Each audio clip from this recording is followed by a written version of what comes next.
dans quelles conditions nous allons continuer à créer les impacts que nous souhaitons tous. Parce que les conditions actuelles sont différentes des conditions que nous avions en 2019 lorsque nous avons commencé. Nous avons fait certaines choses très bien, d'autres pas très bien.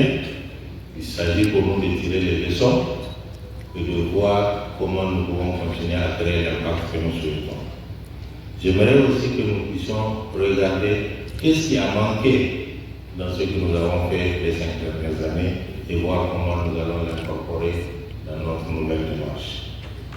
Et donc cet atelier va nous permettre de faire cela et aussi d'informer tout le monde de à quel niveau nous sommes sur la préparation de notre prochain projet. S'il vous plaît, je vous invite à donner des contributions pour sortir de cet atelier avec un projet non seulement implémentable, mais aussi qui va créer l'impact à travers le monde rural que nous voulons changer. Je prends la parole au nom du ministre de l'Agriculture et de l'Élevage du Niger, le colonel Mohamed Al-Hajj Ousmane, à l'occasion de cet atelier de consultation des parties prenantes au nouveau programme SANSA proposé à l'ambassade de Norvège pour financement.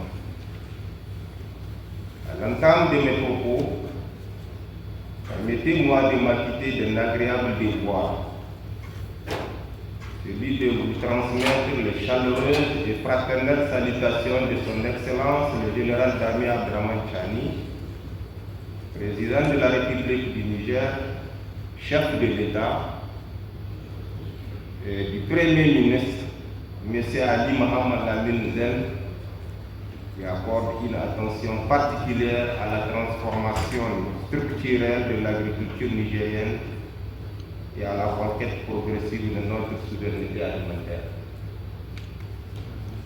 Madame la conseillère technique, Mesdames et Messieurs distingués invités, à cette occasion, il me plaît très sincèrement de rappeler qu'au Niger, le Royaume de Norvège a financé la mise en œuvre des projets CESAT et le RADSAT à travers respectivement l'Institut national d'agriculture tropicale IITA, l'ONG internationale SCARE Niger, dont la qualité des interventions reste gravée dans la durabilité et le développement rural.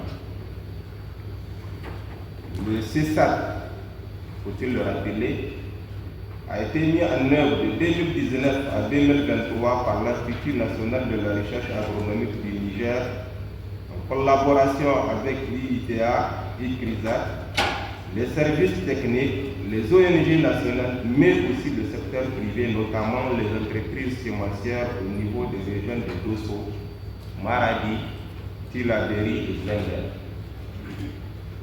Le projet REDSAC est mis en œuvre par l'ONG CARE International dans les régions de Maradi, Tawa et Tilaberi de 2016 à 2019, puis de 2021 à 2026.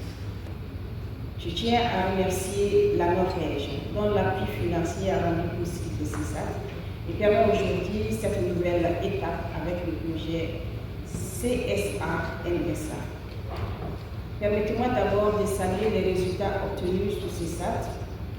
Grâce à ce projet, nous avons démontré ici même au Mali que l'adoption combinée de technologies variétés tolérantes à la sécheresse, de maïs, de mil, de sorgho et niébé, microdoses d'engrais, régénération naturelle assistée, augmente de façon significative le rendement et les revenus des producteurs et améliore la sécurité alimentaire des ménages.